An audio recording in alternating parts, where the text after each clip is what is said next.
Good morning. Welcome to Israeli Central News. Today, Sunday the 4th of April, AD 33, the headlines today. Chaotic events over the weekend in Jerusalem City. Convicted killer walks free. Camel tax congestion charge to be imposed. And sport, we have an exciting match report on the big local derby. Jerusalem City returns to some normality following the events of Friday's crucifixion. The unrest in the city is calming down, and builders have already begun clearing the rubble from the damaged temple caused by the earthquake, which coincidentally occurred just after the crucifixion. Tapestry specialists are looking into repairing or replacing the temple curtain that was strangely torn from top to bottom. This again occurred coincidentally just after the crucifixion. The Electricity Board has stated that power supplies have now returned to normal following a surge in use on Friday after the unusual eclipse of the sun, where everywhere went dark for a few hours. This again coincidentally occurred just after the crucifixion. We have an official statement from the Luton Emperor which reads as follows. I state, "Citizens, be aware that we have control over all things in the city.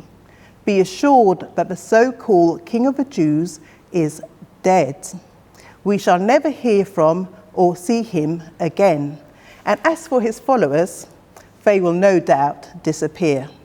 So as far as we are concerned, this matter is closed once and for all. Barabbas, the convicted killer, was rescued from certain death when the so-called Messiah took Barabbas' place on the cross last Friday. Now, we don't know his whereabouts or what he's doing, but we'd like to think that he's thanking God for his last-minute reprieve. Camel tax. Emperor Tiberius has imposed a congestion charge on camels entering the city. This will no doubt have a knock-on effect on trade, and we are bound to see a rise in costs. And sport now. And yes, you may have guessed it, the exciting match report this weekend was about yesterday's local derby between Jericho City versus Bethlehem United. Oh, what an exciting game that turned out to be, all right? Bethlehem United just didn't come there to park their bus, as their attack was far too much for Jericho City to handle, right? Well, we can definitely say that the walls of Jericho City's defense definitely came tumbling down as they unfortunately lost 4-1. But I have to say the game was marred by another controversial VAR decision. Tamar, when are we going to stop having to talk about VAR? Come on. Sorry, Yusuf. I'm going to have to interrupt you there. We have some urgent news breaking through. We have to go over to our reporter, Bina, who is just outside the city. We are going to go over to her for a live update. Thank you, Tamar. Well, this morning you joined me on the road leading into the city where I've met Mary, and she has a remarkable story to tell. She is with me right now. So, Mary, I know that you're really excited about what's happened, and I know that you're desperate to get into the city to tell your friends about it, but please can you tell our viewers what you just told me? I can't believe it. It's absolutely amazing. Jesus Christ has risen. He's alive. The tomb is empty. I saw the crucifixion on Friday.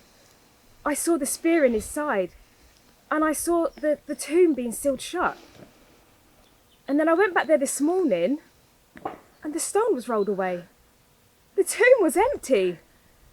I just sat outside the tomb for ages, just crying my eyes out. And then I looked inside the tomb and I saw 2 angels, one at the head and one at the foot of where Jesus would have been. They asked me, "Why are you crying?" And I said, "Well, because you've taken my Lord away." And as I turned around, I saw who I thought was the gardener. And he too had asked me, "Why are you crying? Who are you looking for?" And I asked him outright, "Have you taken the body of Jesus away? And if so, where would you have taken him to?" And he just looked at me and he said so quietly, "Mary." I couldn't believe it. It was Jesus. He has risen. I just grabbed him and realised he was not a ghost. I cried out, "Rabboni," with tears of joy in my eyes. Oh, I'm going to tell everybody about this. Please, you must go see for yourself. Okay, bye. Well, Tamar, I think you can see why we had to jump in with that report. I'm going to hand back to you in the studio now and head up to the tomb to see for myself. I'll get back to you as soon as I'm there. This is Bina reporting for the ICN News.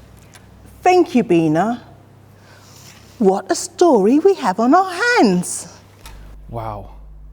If this is really true, then this story can be the biggest story ever. Our reporter Bina has just arrived at the site. We are going to go straight over to her for a live update. Yes, Tamar, I've arrived here just in time to be able to get into the tomb and see for myself. The tomb is definitely empty. The security services have just arrived and pushed everyone back and cordoned off the area. I don't think they want people to see what has happened here. This story is unfolding by the minute. New information is coming in all the time. I have to say that even though it's really chaotic here, there is a strange sense of peace about this place. There are forensic teams on site and search and rescue dogs trying to search out a scent for the body. But so far, no body has been found. I managed to talk to a number of people on the way up here. And I have to say there are far too many reliable eyewitness accounts for this to be a hoax. I have even been told that the guards covering the tomb were paid to say the body was stolen. One person I met on the way actually said to me, "Why are you so surprised this happened? Jesus told us this would happen. He told us the temple would be destroyed and rebuilt in 3 days. He wasn't talking about bricks and mortar, he was talking about himself. Everyone thought he was dead on Friday, but he is alive." Well, this is an astonished Bina reporting back to the ICN News. Wow. I see lots of pieces of a jigsaw coming together, and it's beginning to form quite an incredible picture. If this Jesus is the Messiah, this can have far-reaching effects that's going to change the world forever. From ICN News, we bid you good night.